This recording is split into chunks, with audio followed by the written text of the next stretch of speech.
Brazil میں G20 کا سمٹ آج ہی ختم ہوا ہے۔ بہت انٹرسٹنگ سمٹ تھا، اس کے آپٹکس بڑے انٹرسٹنگ تھے، اور اس میں سب سے بڑا آپٹک جو تھا وہ پرائم منسٹر نریندر مودی اور پرائم منسٹر جسٹن ٹروڈو کا آپس میں ایک بریف سا انٹریکشن تھا۔ اور اس انٹریکشن کے حوالے سے آپ جیسا کہ سکرین پہ دیکھیں گے بہت امپورٹنٹ آپٹکس ملتے ہیں، جیسچرز ملتا ہے۔ تو ایک گروپ فوٹو ہے جس میں سارے ورلڈ لیڈرز جن کا G20 سے تعلق ہے، جو آبزرو لیڈرز ہیں، وہ موجود ہیں، اور مودی جی کے کاندھے پہ ہاتھ رکھتے ہیں جو بائیڈن، اور ہاتھ سے ٹچ کرتے ہیں پرائم منسٹر ٹروڈو کو، اور ایک بریف سا جملہ لگتا ہے کہ کہا گیا، جیسے جو بائیڈن نے کہا ہو پرائم منسٹر جسٹن ٹروڈو سے کہ بھئی اگر آپ کا کوئی مسئلہ ہے انڈیا کے ساتھ، پرائم منسٹر مودی کے ساتھ، تو حل ہونا چاہیے۔ یہ میں گیس کر رہا ہوں کیونکہ ان دونوں ورلڈ لیڈرز کے، یعنی پرائم منسٹر نریندر مودی اور پرائم منسٹر جسٹن ٹروڈو کے بیچ جو ایک تناؤ چلا آ رہا ہے، اور اس تناؤ کی بنیاد پرائم منسٹر ٹروڈو کا جو ایک اگریسو رویہ ہے، امیچور رویہ ہے، اس کی وجہ سے یہ تناؤ بنا۔ اور لگتا ہے، میں گیس کر رہا ہوں کہ پریزیڈنٹ بائیڈن نے ایک ہاتھ، جو دایاں ہاتھ ہے ان کا، انہوں نے ٹروڈو کے ساتھ رکھا، جیسا کہ آپ تصویر دیکھ رہے ہیں، ان کے ہاتھ کو جیسے وہ اپنی طرف کھینچنا چاہ رہے ہیں، اور جو ان کا بایاں ہاتھ ہے پریزیڈنٹ بائیڈن کا، وہ انہوں نے پرائم منسٹر نریندر مودی کے کاندھے پہ رکھا، جیسے ان دونوں کے بیچ وہ کوئی بات کروانا چاہ رہے ہوں، کیونکہ جو بائیڈن عین درمیان میں ہے، جسٹن ٹروڈو ان کے رائٹ پہ ہیں، پرائم منسٹر نریندر مودی ان کے لیفٹ میں ہیں۔ اب کوئی بھی یہ گیس کر سکتا ہے، باڈی لینگویج بھی دیکھ سکتا ہے کہ آفٹر آل اتنے شدید تناؤ کے ماحول میں Joe Biden prime minister Justin Trudeau کو یہی کہہ سکتے ہیں کہ یار پرائم منسٹر نریندر مودی سے ملو، اور ایک بریف سا ان کا انٹریکشن ہوا، ایک آدھ جملہ بھی لگتا ہے کہ ایکسچینج ہوا ہے، مگر وہاں اگر آپ بیک گراؤنڈ میں یہ ویڈیو دوسرے چینلز پہ جا کے دیکھیں گے، میں نے تو ANI کی کرٹسی کے ساتھ یہ کلپ لیا ہے، اگر آپ دوسرے چینل پہ دیکھیں گے تو بیک گراؤنڈ میں بہت شور ہے، کسی کو نہیں پتا کہ کیا جملہ ایکسچینج ہوا ہے، جس پہ جسٹن ٹروڈو بھی مسکرائے ہیں اور پرائم منسٹر نریندر مودی بھی نہ صرف مسکرائے ہیں بلکہ تھوڑا سا کھلکھلائے بھی ہیں۔ اور یہ وہ جملہ ہے، میرا خیال ہے کہ ان تینوں ورلڈ لیڈرز کے علاوہ کسی کو پتہ نہیں کہ کیا بات ہوئی ہے، یعنی جسٹن ٹروڈو کے علاوہ، پرائم منسٹر نریندر مودی کے علاوہ، اور پریزیڈنٹ جو بائیڈن کے علاوہ کوئی نہیں کہہ سکتا کہ وہ دو چار شبد یا ایک آدھ سینٹنس جو بھی وہاں پہ ایکسچینج ہوا ہے وہ کیا تھا۔ ہو سکتا ہے کبھی کوئی ان تینوں ورلڈ لیڈرز میں سے اس کے بارے میں ریویل کرے اور دنیا کو پتہ چلے، کیونکہ یہ ایک بہت ہی امپورٹنٹ انٹریکشن ہے in the times of high tensions between Canada and India. میں اس ولاگ کو آگے لے کے جا رہا ہوں، اور بھی باتیں کروں گا G20 سمٹ کے حوالے سے، لیکن میں آپ کو یاد دلانا چاہوں گا کہ آپ ٹیک ٹی وی کے یوٹیوب چینل کو سبسکرائب کیجئے، اس کے ساتھ ساتھ میرے پرسنل چینل طاہر گورا کو بھی سبسکرائب کیجئے، اور اگر آپ ہمیں کنٹریبیوٹ کر سکتے ہو تو انہی دونوں یوٹیوب کے چینلز پہ آپ ڈونیٹ کے بٹن کو کلک کر کے ہمیں کنٹریبیوٹ بھی کر سکتے ہیں۔ تو G20 کا سمٹ جو 18 اور 19 نومبر کو برازیل میں ہوا، جس میں G20 کے دیش موجود تھے، ان کی لیڈرشپ موجود تھی، اور بہت سارے اور بھی دیش موجود تھے جو آبزروینٹ کے طور پر وہاں پہ آئے ہوئے تھے۔ اب انٹرسٹنگ بات یہ ہے کہ برکس ایک بہت بڑا بلاک ہے، اس کا بھی پچھلے کچھ دن پہلے اجلاس ہوا تھا، اور بائی دا وے 2-3 دن پہلے ایپک کا بھی اجلاس پیرو میں ہوا تھا۔ تو ورلڈ لیڈرز اب کہیں نہ کہیں دنیا میں اکٹھے ہو رہے ہیں، اور برکس کے جو لیڈر ہیں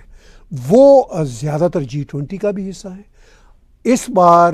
G20 کی جو میزبانی ہے، جو ہوسٹ ہے، وہ برازیل کے پاس ہے 2024 کی، 2023 کی انڈیا کے پاس تھی، اس سے پہلے انڈونیشیا کے پاس تھی، اور 2025 کی ساؤتھ افریقہ کے پاس تھی۔ تو یہ سبھی دیش برکس کنٹریز کا جو بلاک ہے اس کا حصہ ہیں۔ اور برکس کے بعد ایپیک کا اجلاس ہوا، ایپیک کے بعد اب یہ G20 کا اجلاس ہو رہا ہے، اور G20 کے اجلاس کو کنکلوڈ کیا ہے ایک سٹیٹمنٹ میں، جس میں زور دیا گیا ہے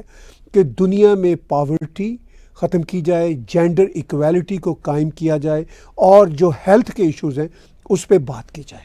G20 کے اس اجلاس کی جو کامن سٹیٹمنٹ سامنے آئی ہے، اس میں روس یوکرین کی جنگ پہ کوئی زیادہ بات نہیں کی گئی، جس پہ کینیڈا کے پرائم منسٹر جسٹن ٹروڈو نے کہا ہے کہ G20 میں روس کے خلاف ایک اسٹرانگ سٹیٹمنٹ آنا چاہیے تھی،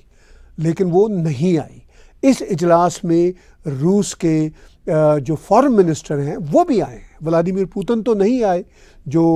وہاں کے پریزیڈنٹ ہیں، مگر ان کے فارن منسٹر اس اجلاس میں آئے ہیں کیونکہ وہ G20 کا حصہ ہیں۔ بائی دا وے ایک زمانے میں G8 ہوا کرتی تھی، اس میں سے G8 میں سے روس کو نکال دیا گیا، اب وہ G7 رہ گئی ہے۔ تو پرائم منسٹر جسٹن ٹروڈو نے G7 کے حوالے سے بھی کہا، کیونکہ G7 کا اگلا اجلاس کینیڈا میں ہونے جا رہا ہے، اور اس اجلاس میں آف کورس روس کو نکال دیا گیا ہے، تو وہ سب ڈیولپڈ کنٹریز ہوں گے کوٹ ان کوٹ۔ اور جسٹن ٹروڈو نے کہا ہے کہ جو ڈیولپڈ کنٹریز کا اجلاس یہاں کینیڈا میں ہوگا، اس میں روس کے خلاف زیادہ سخت موقف اختیار کیا جائے گا۔ اب 2 مہینوں بعد پریزیڈنٹ ٹرمپ بھی آفس سنبھالنے والے ہیں، اور ابھی 2 روز پہلے جو بائیڈن نے جو اجازت دی تھی یوکرین کو کہ یوکرین روس کے اندر جا کے میزائل کا حملہ کر سکتا ہے، تو یوکرین اس کا چھوٹا موٹا مظاہرہ بھی آج صبح کر دیا ہے۔ اس پہ پریزیڈنٹ ٹرمپ کے جو ہینڈ پک ٹیم کے لوگ ہیں، وہ ہینڈ پک ٹیم کے لوگ پروٹیسٹ کر رہے ہیں، وہ ریئیکشن دے رہے ہیں۔ اب پریزیڈنٹ ٹرمپ جب آفس سنبھالتے ہیں تو اس پہ کیا صورتحال بنتی ہے یہ تو ہمیں آنے والے مہینوں میں پتہ چلے گی۔ لیکن G20 کے اس اجلاس میں روس یوکرین کے حوالے سے بات ہوئی، اور بھارت بالکل سینٹر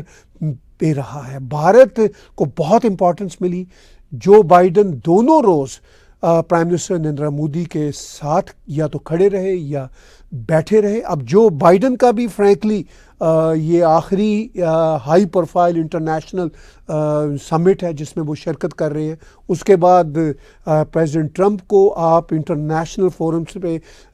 امریکہ کی ریپرزنٹیشن کرتے ہوئے دیکھا کریں گے۔ جیسا کہ آپ کو یاد ہے سن 2016 اور 2020 کے دوران جب ٹرمپ پریزیڈنٹ تھے تو کافی انٹرسٹنگ سٹیٹمنٹس وہ دیا کرتے تھے اسی طرح کے انٹرنیشنل فورمز پہ۔ اب وہ دوبارہ آ رہے ہیں تو بات چیت کی رونقیں بحال ہو جائیں گی، کنٹروورسیز کافی سامنے آئیں گی۔ لیکن اس اجلاس میں G20 کے اس اجلاس میں بہت اہم باتیں ہوئیں۔ پریزیڈنٹ جو بائیڈن نے ایک طرح سے بہت بریف انٹریکشن بھی کروایا، جیسا کہ بالکل دکھ رہا ہے کہ انہوں نے ہاتھ رکھا جسٹن ٹروڈو کے ہاتھ پہ اور ایک ہاتھ اپنا کاندھے پہ رکھا پرائم منسٹر نریندر مودی کے، اور انہوں نے جیسے ان کو انٹریکشن کرایا۔ ایک کا جملہ ایکسچینج ہوا ہے جو غالباً جو بائیڈن نے ہی کہا ہے، جس پہ جسٹن ٹروڈو بھی مسکرائے ہیں، اور پرائم منسٹر نریندر مودی نہ صرف مسکرائے ہیں بلکہ کھلکھلائے ہیں۔ اور یہ جملہ تو ان تینوں لیڈرز میں سے ہی کوئی ہمیں بتا سکتا ہے کیا جملہ تھا، مگر دنیا کے کیمروں کی جو آنکھ ہے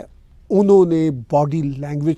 دکھا دی ان تینوں لیڈرز کی، اور کچھ نہ کچھ ایکسچینج ہوا ہے اس کی بھی۔ اب کیا یہاں پہ ایک سوال یہ بھی ہے کہ بھارت اور کینیڈا کے رشتے ٹھیک ہو پائیں گے، کیونکہ بیچ میں مسئلہ تو خالستان کا ہے، اور خالستانیوں کا جو مسئلہ ہے وہ پرائم منسٹر ٹروڈو یہ سمجھتے ہیں کہ وہ ووٹ بینک کے ساتھ جڑا ہوا ہے۔ بھارت کا یہ شدید گلہ ہے کہ آپ گلوریفیکیشن آف ٹیررزم کو کیوں ہوا دیتے ہیں کینیڈا سے یہ گلہ ہے، جو کافی حد تک درست ہے۔ وہ صرف پرائم منسٹر نریندر مودی کا گلہ ہی نہیں یا بھارت کا گلہ ہی نہیں، ہم کینیڈینز کا بھی گلہ ہے۔ صرف میرے جیسے جو ساؤتھ ایشین بیک گراؤنڈ کے کینیڈینز ہیں ان کا ہی مسئلہ نہیں، یہ وائٹ مین سٹریم کینیڈینز کا بھی مسئلہ ہے کہ بھئی ہمارے دیش کو اس خالستانی ایشو نے کیا بنا دیا ہے۔ ایک تو وہ خالستانیوں سے اب وائٹ مین سٹریم کینیڈینز تنگ آ گئے ہیں اور شدید تنگ آ رہے ہیں، اور اس کے ساتھ ساتھ وہ حماس کے اور ان جہادیوں کے بھی وہ بہت خلاف ہو چکے ہیں۔ تو یہ تو صورتحال ہے کینیڈا میں۔ اب کیا کینیڈا اور بھارت کے رشتے جو اتنے لو لیول پہ آ چکے ہیں، اس G20 کے سمٹ میں تھوڑا انٹریکشن ہونے کے بعد کیا امکان ہے کہ یہ کوئی آئس پگھلے گی، ٹھیک ہوں گے؟ کیونکہ آفٹر آل دونوں بڑی ڈیموکریسیز ہیں۔ کیا خالستانی ایلیمنٹس ہی کینیڈا انڈیا کے رشتوں کو ہائی جیک کیے رکھیں گے؟ یہ فار ایور پاسبل نہیں ہے۔ اگرچہ سنس 80s اب تک یہ مسئلہ کہیں نہ کہیں رخنے ڈال رہا ہے دونوں دیشوں کے تعلقات میں، اور کبھی تعلقات بہت لو ہو جاتے ہیں، کبھی ٹھیک ہو جاتے ہیں، نارمل ہو جاتے ہیں، پھر اب نارمل ہو جاتے ہیں۔ آج کل تو اب نارمل سے بھی زیادہ اب نارمل ہوئے ہیں، مگر G20 کے سمٹ میں جو ایک بریف سی انٹریکشن ہوئی ہے اس سے ہم کہہ سکتے ہیں کہ بہت ہلکی سی آئس جو ہے پگھلی ہے، مگر کینیڈا میں بہت زیادہ آئس ہوتی ہے بائی دا وے۔ ہم بہت فریزنگ کنٹری ہیں اور ہماری آئس کو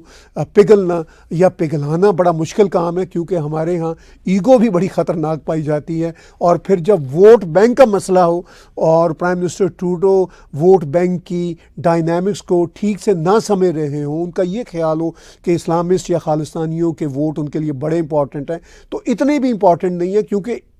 ان کے مقابلے میں عام جو مین سٹریم کینیڈینز ہیں اور ساؤتھ ایشین بیک گراؤنڈ کے کینیڈینز ہیں وہ بھی تنگ آ چکے ہیں، چاہے وہ ٹروڈو ہوں۔ جگمیت سے تو خیر وہ تنگ آئے ہوئے ہیں، اور پیئر پولیور سے بھی اب کوئی بہت خوش نہیں ہے۔ تو یہ جو ووٹ بینک ہے مین سٹریم کینیڈینز کا اور مین سٹریم ساؤتھ ایشینز کا، یہ الٹا نیگیٹو اثر ڈالے گا پرائم منسٹر ٹروڈو پہ اور دوسری پولیٹیکل پارٹیز پہ بھی۔ تو میرا مشورہ تو یہی ہے کہ یہ برف پگھلنے کے حوالے سے پرائم منسٹر ٹروڈو کو، جس طرح وہ اپنی امیگریشن پالیسیز پہ یو ٹرن لے رہے ہیں، ان کو اپنی ایگو پہ بھی یو ٹرن لینی چاہیے، کیونکہ انڈیا کے بغیر میری ٹائم سیکیورٹی کا معاملہ ہو، انڈو پیسیفک سیکیورٹی کا معاملہ ہو، انٹرنیشنل ٹریڈ کا معاملہ ہو، کینیڈا ٹھیک سے آگے نہیں جا سکتا۔ اس بات کا کینیڈینز کو پتہ ہے، لیکن اب چونکہ ٹروڈو صاحب کی میچورٹی ہے، بچکانہ قسم کی پالیٹکس ہے، تو وہ ایک بہت بڑا مسئلہ ہے، راہ کی رکاوٹ ہے۔ لیکن ان دونوں دیشوں کو اپنے تعلقات ٹھیک کرنا ہوں گے، دونوں کو اپنے کچھ نہ کچھ مسائل کو کم کر کے ایک دوسرے کے ساتھ میز پہ بیٹھنا ہوگا۔ یہی پیغام G20 میں ہمیں ملا ہے، اور یہی پیغام آنے والے دنوں کے حالات اور جیو پالیٹکس بھی ڈٹرمن کریں گے۔ آج کی بات چیت میرے ساتھ دیکھنے سننے کا بہت بہت دھنیہ واد۔